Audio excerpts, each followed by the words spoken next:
New syllabus आ गया।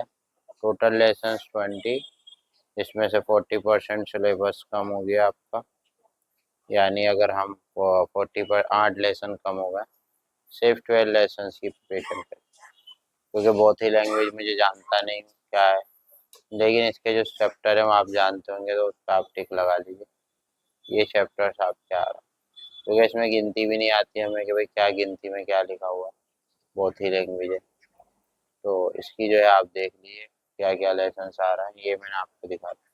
ये आपके आ रहे हैं, और ये जो TMMR है ये नहीं आएंगे, क्योंकि TMMR ऑलरेडी आपने इसको कर दिया है। और इसके अलावा जो है इम्पोर्टेंट क्वेश्चन इसके आप जो है वेबसाइट से निकाल लीजिएगा, क्योंकि इसका हमारे पास कोई चीज़ अवेलेबल नहीं है। लैंग्वेज जो है ये दूसरी तरह की है, नोट्स हों, प्रैक्टिकल हों, ये सब चीज़ें जो है इसकी आपको खुद ही से रेडी करनी होगी, क्योंकि इसकी कोई भी चीज़ हमारे पास अवेलेबल नहीं। Thanks for